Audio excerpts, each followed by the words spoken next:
Eu vou conversar agora com a deputada estadual Lia Gomes.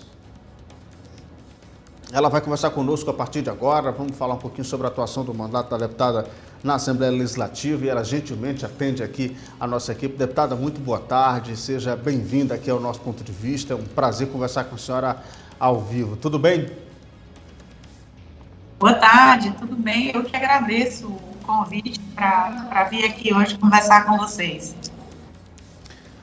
Muito bem, deputada. Meninos, se puder liberar aqui o som da deputada no meu ouvido, eu fico muito grato. Deputada, muito obrigado mais uma vez pela presença.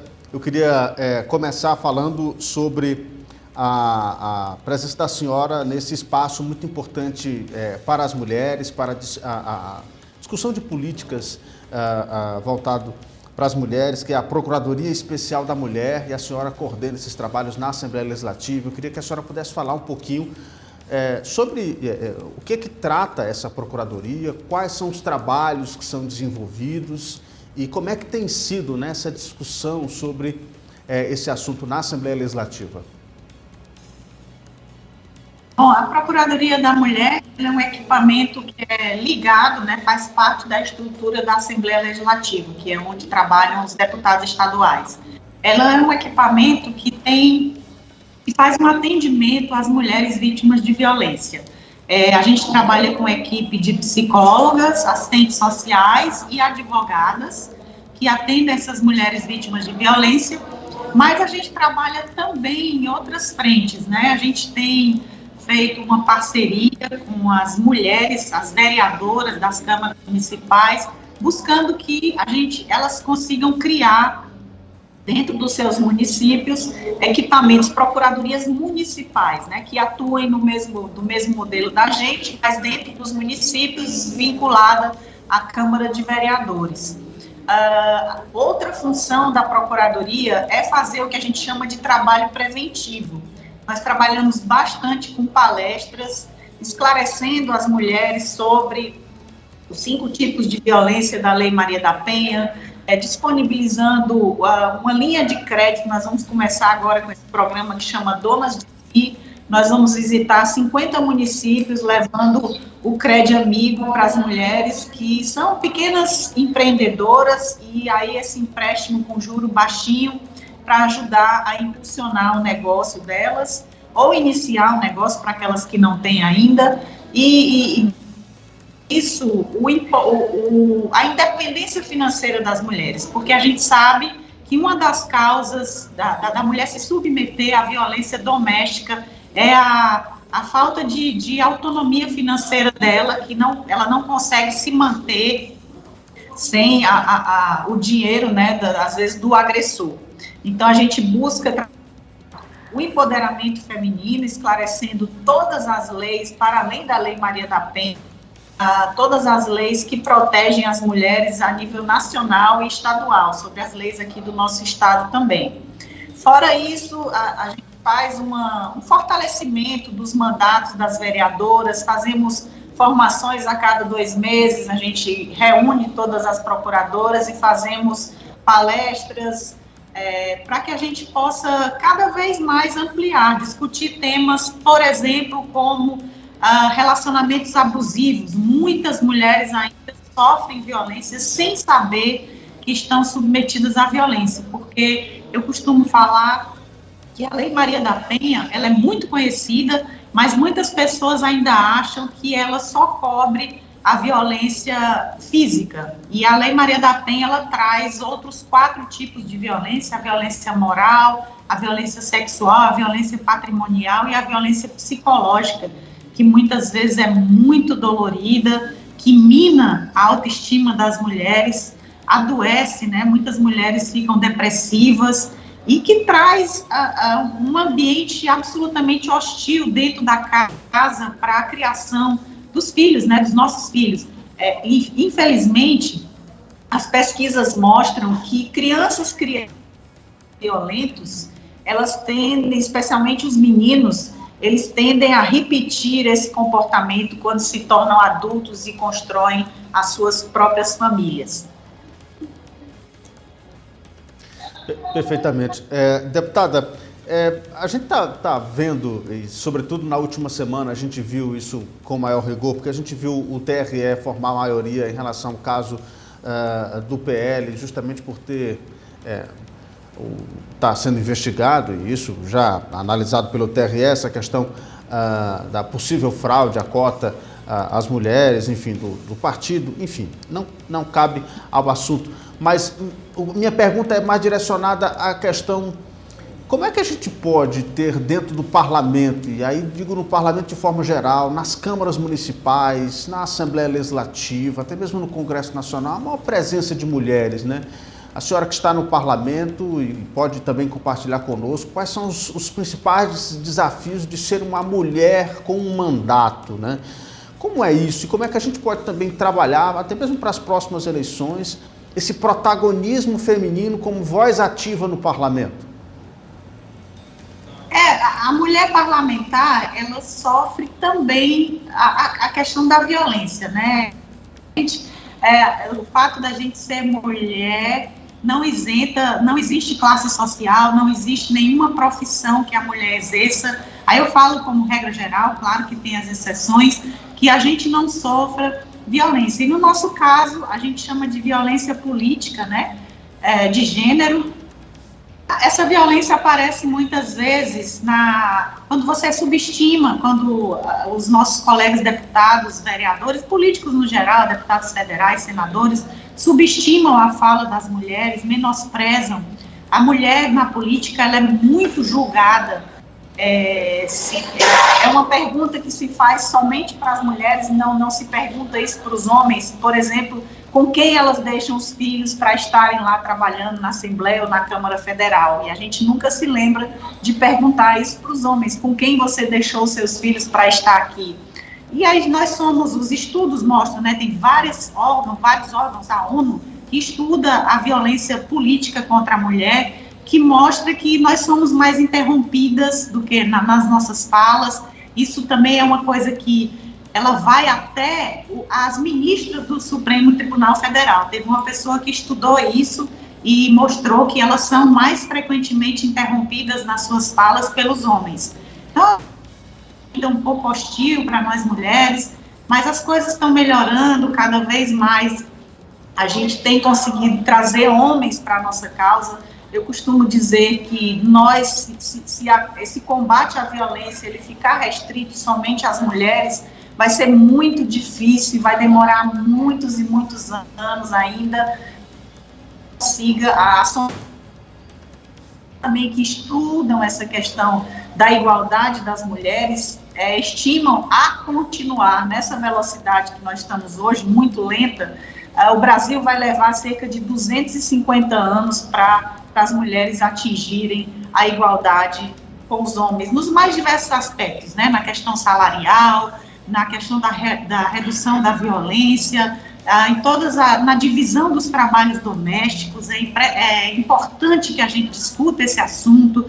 As mulheres, mesmo as mulheres que trabalham fora, elas trabalham muitas horas a mais do que os homens, com os trabalhos domésticos, com os filhos. Então, todos esses são assuntos que a gente precisa, e a gente tem trabalhado bastante nisso, né? Trazendo a reflexão para os homens, mostrando para as mulheres, né, também esclarecendo os tipos de violência, mas é importantíssimo que cada vez mais a gente consiga trazer os homens para a nossa luta. Perfeitamente. Deputada, vou trazer um pouquinho o assunto aqui para a nossa região do Sertão Central. Nós estamos aqui no município de Quixeramobim, mas transmitindo o nosso programa para toda a nossa região. Eu queria falar um pouquinho sobre saúde e uma problemática aqui que envolve o nosso Sertão Central, que é a questão das especialidades, né? Nós temos um hospital muito importante, muito significativo para a nossa região, que é o Hospital Regional do Sertão Central, mas infelizmente ainda nós temos uma carência muito grande de serviços com especialidades, como por exemplo traumatologia. Uma pessoa cai de moto aqui no Quixeramobim e precisar de uma cirurgia de trauma, tem que ir para Fortaleza, tem que recorrer a unidades em Fortaleza, a gente ainda tendo um hospital como esse aqui. Como é que a gente pode discutir a abertura de novas especialidades? Como é que tem sido esse debate na Assembleia Legislativa? De que forma essa região pode receber até mesmo serviços de oncologia e outros serviços que são tão caros à nossa região também e que são tão dependiosos de unidade em Fortaleza? A gente precisa encarar essa questão da saúde com políticas públicas nacionais, né? O hospital aí de Quixeramobim foi construído pelo meu irmão, o senador Cid Gomes, né? Eu fui para a inauguração, ele inaugurou nos últimos dias de governo, mas a saúde é uma política muito cara, né? São máquinas caras, insumos caros, equipamentos que na maior parte do Brasil, por um erro da nossa política econômica, né, até nas compras do Ministério da Saúde, a gente não importa muita coisa e aí paga em dólar, né, podendo estimular a produção de coisas simples. Eu nem falo de tecnologias mais complexas como a ressonância magnética, mas falo de coisas simples como uma prótese, como uma cama hospitalar. Nós temos tecnologia no Brasil para fabricar isso. A gente precisa discutir também a questão do financiamento. Como eu falei, a saúde é uma política muito cara, né, e a gente precisa da ajuda do governo federal. Para você ter uma ideia, desde 2015, que há as tabelas do SUS, né, que é quem o governo federal repassa para os estados e municípios os recursos para os cuidados na saúde. Então, desde 2015, essa tabela não é reajustada. E os preços dos equipamentos subiram muito, né? A nossa moeda se desvalorizou e a gente paga muito caro para importar os insumos nos hospitais. Então, a gente precisa direcionar faculdades para abrir mais especializações. Eu converso com muitos prefeitos e eles me relatam da dificuldade de conseguir especialistas para ir para o interior. Os especialistas são poucos e eles preferem ficar na capital, onde tem uma estrutura maior, onde muitas vezes eles conseguem ganhar salários melhores e consultas de um valor mais alto do que os especialistas que moram no interior do estado. O estado do Ceará, quando o Cid assumiu o governo do estado, a União entrava com cerca de 60% do financiamento dos hospitais. E hoje o estado do Ceará gasta 5 vezes mais o valor que a União investe. E é claro que o Ceará, sendo um estado pobre, não consegue dar o devido impulsionamento que os hospitais regionais precisam. Eles ainda funcionam com a capacidade abaixo do que poderiam funcionar, mas a dificuldade principal é o financiamento, que tem que ser revista essa tabela pelo governo federal para repassar mais recursos para o Estado. É de obrigação do SUS fazer a maior parte do financiamento da saúde, por ser um equipamento caro, porque no Brasil existe uma distorção. Todos os serviços, a maior parte dos serviços, são prestados dentro dos municípios e a saúde que a gente chama terciária, que são procedimentos mais complexos e mais caros, cirurgias, neurocirurgias da cabeça, transplantes cardíacos, esses estão hoje financiados principalmente pelo governo do estado. Então, a gente precisa muito da ajuda do governo federal para o governo do Ceará conseguir impulsionar, para funcionar numa capacidade maior, os seus hospitais regionais.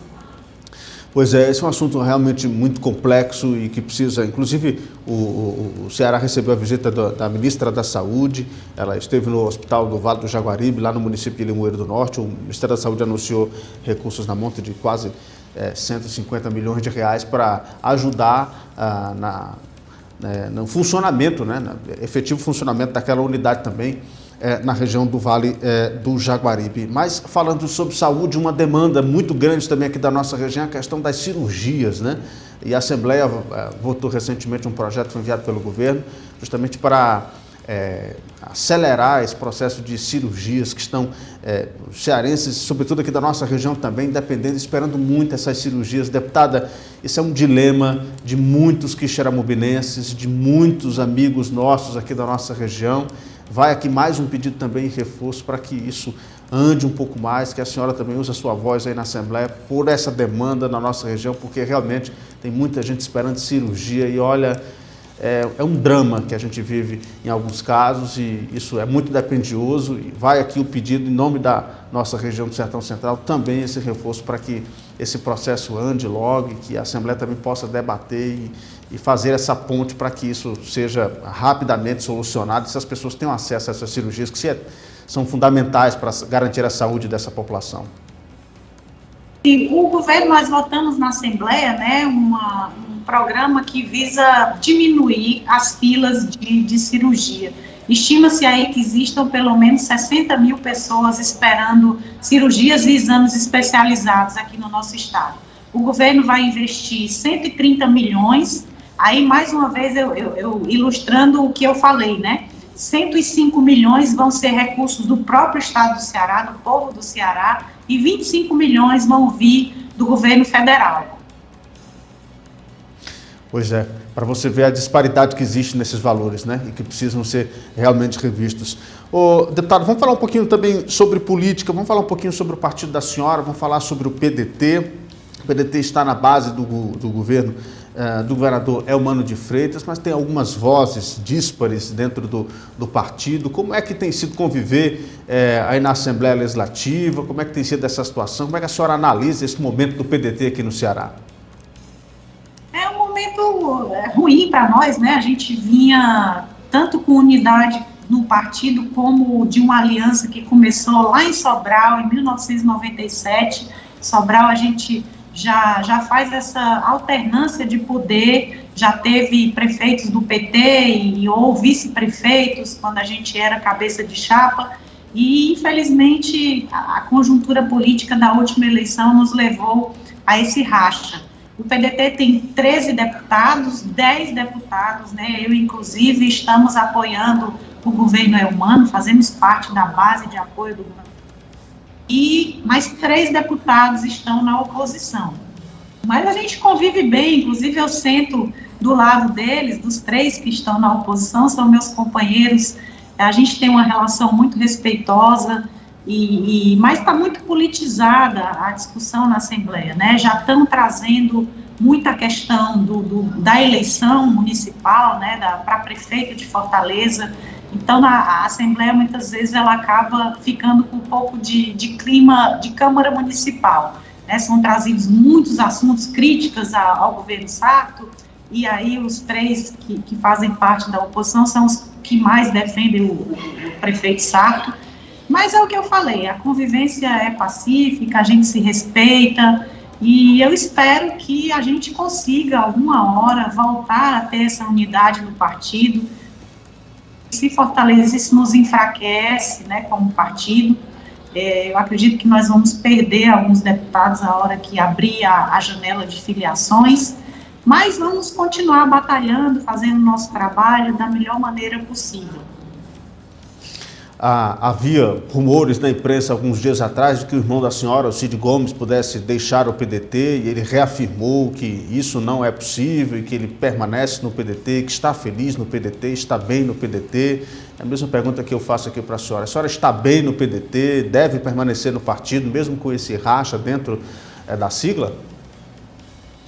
Com certeza, não pretendo sair do PDT, eu me identifico muito com as bandeiras do partido, eu faço parte do braço feminino do partido, que chama Associação da Mulher Trabalhista, Ação da Mulher Trabalhista, eu faço parte, sou vice-presidente da Ação da Mulher Trabalhista no Estado, e a gente é um partido que sinto, como o Cid falou, muito confortável, gosto muito das nossas lideranças, do presidente que não está agora, né, assumiu o ministério, Carlos Lupe, ele nos dá bastante respaldo. É um partido que valoriza as mulheres, a gente tem uma presidente nacional, que é do Rio Grande do Sul, a Miguelina, que nos fortalece muito, nos dá muito apoio, ela briga para a gente aumentar a participação das mulheres no PDT. Ainda sou a única deputada do partido, né, são 12 homens, só tem eu de mulher, mas a gente busca melhorar esses indicadores, fortalecer as mulheres, para que a gente tenha uma maior participação, mais voz dentro do nosso partido. Para a gente finalizar, deputada, já agradecendo mais uma vez a sua gentileza de conversar aqui conosco, como é que a senhora vê essa antecipação dessas conversas para 2024? essas possibilidades de Evandro Leitão sair ou não do partido, essas discussões, a senhora acha antecipado ou o tempo adequado para a discussão de 24?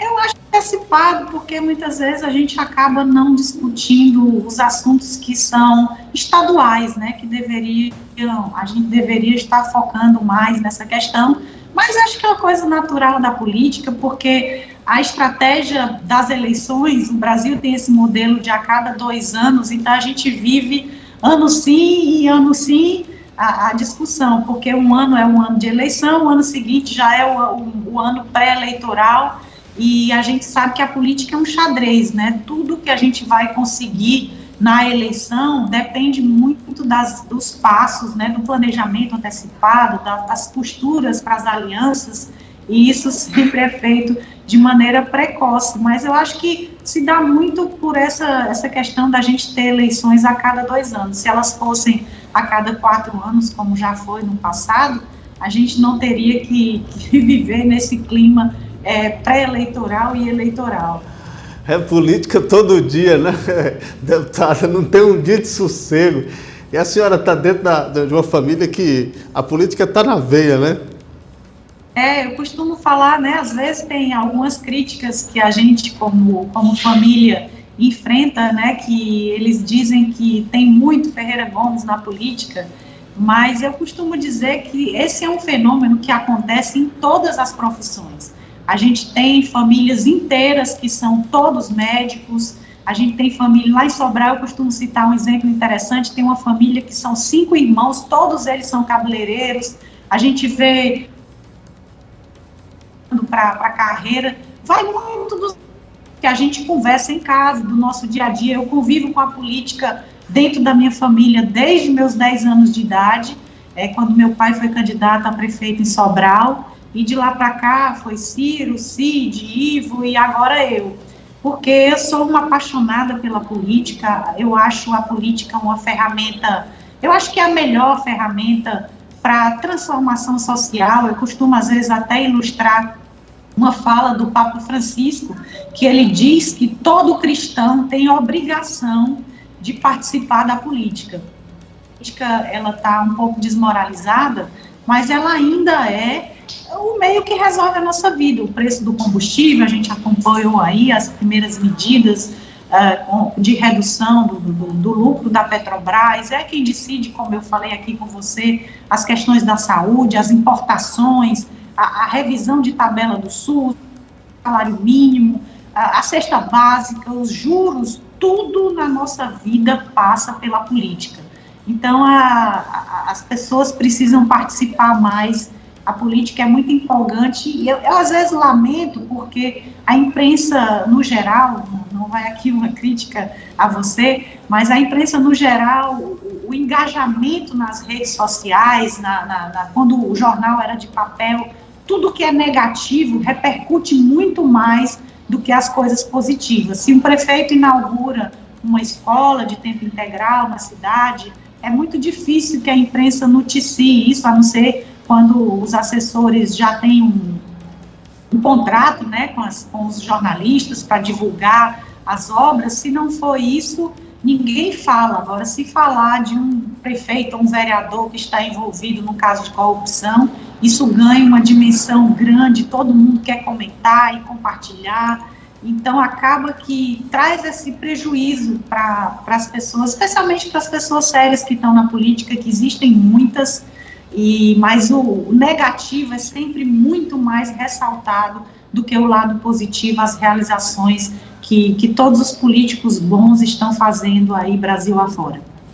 Deputada, agora sim, para a gente finalizar, agora eu vou fazer uma pergunta muito pessoal e muito minha mesmo. A senhora é de uma família de tradição política aqui do estado do Ceará, Ferreira Gomes. Dá para separar os momentos familiares da política, ou seja, o convívio familiar entre os irmãos, entre a família e a política, ou não dá mesmo?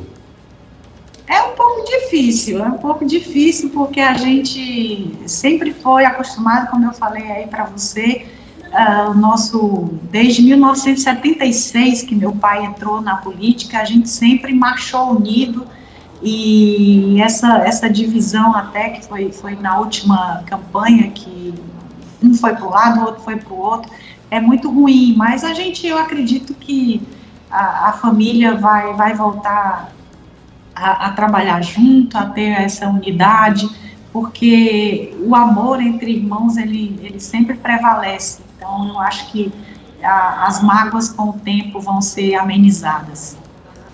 Muito bem. Deputada Lia Gomes, muito obrigado pela gentileza de conversar com a nossa equipe aqui para todo o Nordeste, no nosso ponto de vista, na TV, no rádio e na internet. Muito obrigado por ter aberto um espaço na sua agenda para conversar conosco. Estamos sempre à disposição e até a próxima. Eu que agradeço. Muito obrigada.